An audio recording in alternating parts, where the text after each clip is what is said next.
Bonjour, ça va? I don't know why I'm French today. Guten Tag, wie geht's? I am about to go to see. You have to, when you share a car with your other half, every time you get in you have to move the seat, the mirrors, every bloody thing. I'm sure it's just as aggravating for him. I am off today, this evening. It is Saturday evening, and apologies, I know this is a bit vloggy, but what can you do? If you watched my vlogs, you'd have this for like an hour. I'm not joking. So I'm off to see A Quiet Place Day 1. Saturday evening. There are 2 football matches on tonight. If you're not in Europe, you probably have no idea and have no care. It's the Euros. So if I'm going to be really sexist, if you're male and you're in Europe, you're probably really interested in watching it, and if you're female, chances are you probably aren't. I know there's like exceptions to the rule. This is meant to be a come with me to see the film, but we're talking about football.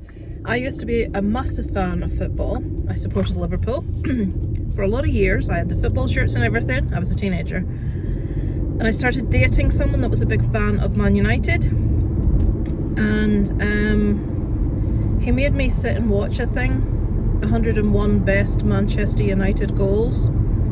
And although Mark Hughes is very impressive when he did the overhead kick to score a goal, if you're not in the UK you'll have no idea what I'm talking about, or if you're young you won't know. Mark Hughes, one of Manchester United's best players ever, in my opinion.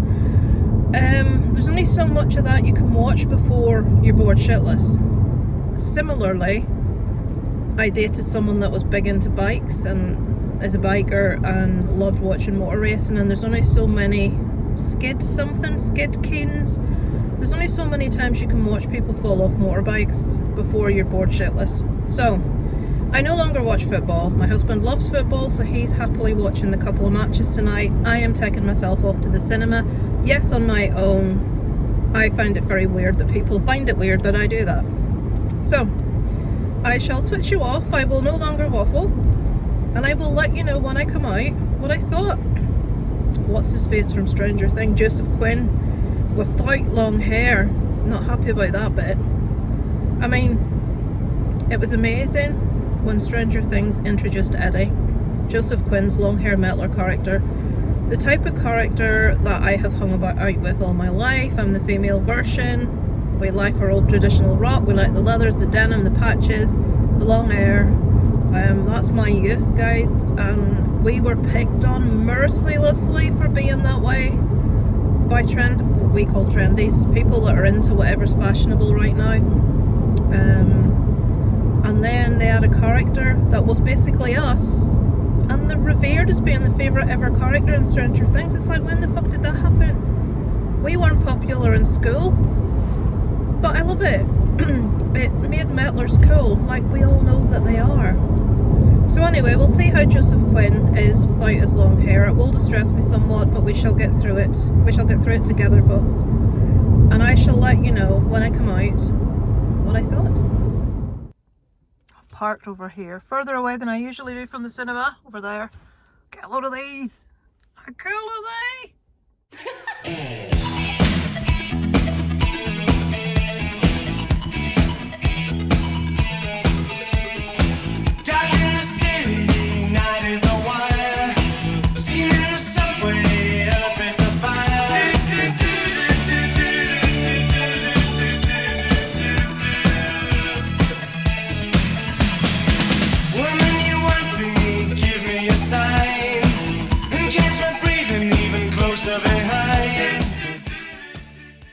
So guys, we're out of A Quiet Place Day 1. I come to the opposite side of the car park because no one usually parks here, and I've got someone to this side and someone to that side with their headlights on in daylight. Anyway, so A Quiet Place Day 1. I knew nothing of this other than Joseph Quinn and Lupita Nyong'o were in it. I knew nothing of the storyline. I did know that why did I not look up the name? The guy that directs the first 2 didn't direct this one. I've forgotten it. This is the name I can't say. John Krasinski. Oh, flip. You know who I mean. I can't say his name. If I'm not filming myself, I can say his name. The minute I try and say it on film, it won't come out. John Krasinski. No, Krasinski. Is that it? Krasinski. Am I making it more difficult than it is? Probably. So, okay, I was pretty damn disappointed in that. I have to say it badly missed Mr. What's-His-Face's directing. I thought the cat was amazing. The cat was the star of the show for me. Now, I am a dog person. I do like cats. I prefer dogs. But I have to say, from the point of view of most people that like cats, it's nice to see a cat get like a star role for a change, because it's always dogs. And I love to see a dog in a movie, but it must be a bit of an annoyance for people that love cats. The cat was amazing. The cat's little chops, his little face, when the encounter between him and Eric, who Joseph Quinn plays, happens for the first time, his little chops, that means his little face and his chin, just so cute. Such a lovely cat. Star of the show for me, above and beyond. I thought Joseph Quinn was amazing. He is a fabulous actor. I found his character of Eric very endearing. I really warmed to him. It's not because he's handsome. I just thought he was really good. We get a little bit of, his surname's Wolf. What's his first name? He was in Hereditary as Alex Wolf. I'll put his name on the screen. I really like him as well. I did not warm to, what's her name in this? And I've forgotten it. I looked it up and I've forgotten. But with so little dialogue in this movie, you don't really hear anyone say her name, but I looked it up. Lupita Nyong'o's character in this. So she has an illness. She is not very well. She is in hospice at the beginning of this, and they have like a day trip into central New York, and shit hits the fan, and what happens to introduce the creatures happens. The bus is hit and everyone is separated, everyone splits up. And in the course of all this, people trying to survive, she comes across Eric, who Joseph Quinn plays. And the story follows her and Eric and little cat basically trying to survive. And they find out something that the creatures can't cope with, and they are trying to get to safety via whatever it is that these creatures cannot deal with. I suppose, their weakness. I didn't warm to her character. I found her really aggravating. She kept doing stupid things, which drives me insane. The amount of people that probably perished because of her and her stupidity. So I was really at a loss. People have said, you know, it's really touching, it's really sad. I didn't even find my eyes water once. Wasn't remotely bothered. I just did not warm to her character because I found her intensely irritating. I really like the actress. I think she's fantastic. Such a beautiful woman. Her skin is flawless. Such beautiful skin. I love her in anything else I've seen her in. And I'm not saying that I thought she was bad in this. I just thought her character was really badly written. I don't feel there was enough depth and detail given to us. I do feel the movie was a little bit short, an hour and 40. Although I wasn't particularly enjoying it, I have to admit. I do feel if we got more of a backstory of her, more of an idea of who she was, a little more depth to her character, then perhaps I would have warmed to her more. But there's a lad walking past me. Jesus wept. He's probably about 16, 17. He's with his girlfriend. If you were sat five rows behind this guy, you could have smelt him. The aftershave would have knocked you on your arse. I have a splitting headache right now because I was sitting on the row behind him and his aftershave. Jesus Christ. Young guys, don't overdo it. It's really not an attractive thing. I'm sure young women do it too, but this guy would knock you kicking with the smell of him. Anyway, that's nothing to do with the film. So, okay, the characters didn't have very many lines, which makes it kind of hard to build backstory and depth and things, but we could have had a little bit more before shit kicked off. In A Quiet Place Part 2, we see like the big event and everything start to happen, and I feel that even though you don't get very much of the characters, you feel for them, you relate to them, you're on a level with them. In this, that just wasn't the case for me, apart from the character Eric. He had a real vulnerability, he had a real, you felt his anxiety, you felt his fear, you know, you wanted him to be okay. With her, I just felt irritation is the only way I can put it a lot of the time. Right, so as if 2 cars either side of me aren't enough, there's another one just pulled up. Honest to God, I've went to the arse end of the car park, furthest away from the cinema, thinking I'll get a chance to talk to you without people thinking I've gone stark raving mad talking to myself, but no. So, A Quiet Place, the first one, I would say is a 9 out of 10 movie for me. Part 2, I would say, is a 7 out of 10. Funnily enough, part 2, Emily Blunt irritated the arse off me in that one. I thought the kids were the standout characters in it. The girl. Part 3, this one that I've just watched, I would say 6 out of 10 at a push. I'm going a 5.5, 6.